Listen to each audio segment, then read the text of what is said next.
அதிசயங்கள் செய்கிறவர் நம் அருகில் இருக்கிறார். அற்புதங்கள் செய்கிறவர் என்றும் நமக்குள் வசிக்கிறார்.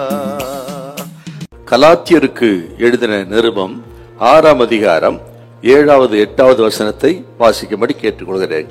மோசம் போகாதிருங்கள், தேவன் தம்மை பரியாசம் பண்ண விட்டார். மனுஷன் எதை விதைக்கிறானோ அதையே அறுப்பான். தன் மாம்சத்திற்கென்று விதைக்கிறவன் மாம்சத்தினால் அழிவை அறுப்பான். ஆவிக்கென்று விதைக்கிறவன் ஆவியினாலே நித்திய ஜீவனை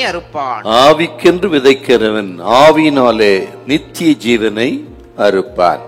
என்று விதைப்பும் அறுப்பும் என்கிற மிக முக்கியமான ஒரு சத்தியத்தை பரிசுத்த பவுலடிகள் இங்க போதிக்கிறத நம்ம பார்க்கிறோம்.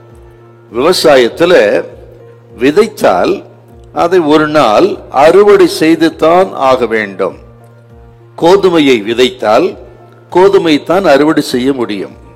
நெல்லை விதைத்தால் நெல்லை, கேழ்வரகை விதைத்தால் கேழ்வரகு, இப்படி எந்த தானியத்தை விதைத்தாலும் எதை விதைக்கிறோமோ அதற்குரிய பலனைத்தான் அறுப்போம் என்பது தான் இந்த வார்த்தையின் மிக முக்கியமான சத்தியமா இருக்கிறது. நமது வாழ்க்கையில அப்படித்தான். ஆக ரட்சிக்கப்பட்டவன் ரட்சிக்கப்படாதவன், புத்திசாலி புத்தி இல்லாத யாரா இருக்கட்டுங்க, யாரா இருந்தாலும் நாம் எதை விதைக்கிறோம் என்பது முக்கியம். அறுவடை செய்ய போகிறோம் என்பதை மறக்காமல் நாம் விதைக்கும் போது சரியா விதைக்கணும். இன்னும் நான் இது கேட்கிற வாலிபர்களுக்கு நான் சொல்லுகிறேன், வாலிபத்தில் எதை நீங்கள் விதைக்கிறீர்களோ அதுதான் பின் நாட்களில் விளைந்து உங்களுக்கு பலனா வரும். ஆகவே வாலிப நாட்களில கவனமா இருக்கணும். நீங்க ஏதோ செஞ்சோம் போனோம் வந்தாதான் யாருக்கு தெரிய போகுது என்று தப்பா நினைக்காதீங்க. யாரு பார்க்கலாம், கர்த்தர் பார்த்து கொண்டிருக்கிறார் உங்களை. ஆகவே விதைத்தால் அறுத்துத்தான் ஆகணும், மாற்றவே முடியாதுங்க.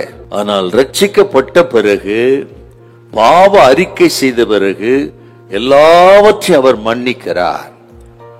நமது பாவம், அக்கிரமம், அநியாயம், வாலிபத்தின் துரோகங்கள் எல்லாவற்றை விதைத்தோமே அதற்குரிய பலனை இயேசு சிலுவையிலேயே அறுவடை செய்து விட்டார்.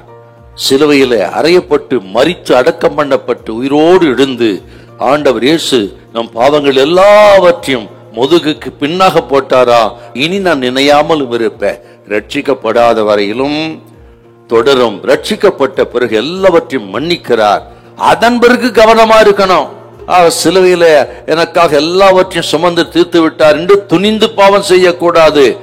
ரட்சிக்கப்பட்டு விட்டாலும் தொடர்ந்து பாவம் செய்தால் பலனை அனுபவித்து தான் தீர வேண்டும் என்பதை நீங்கள் மறக்க கூடாது.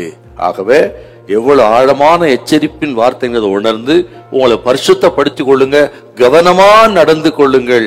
உங்கள் எதிர்காலம் ஆசீர்வதிக்கப்படும். கர்த்தர் உங்களை ஆசீர்வதிப்பார். அல்லேலூயா, அல்லேலூயா.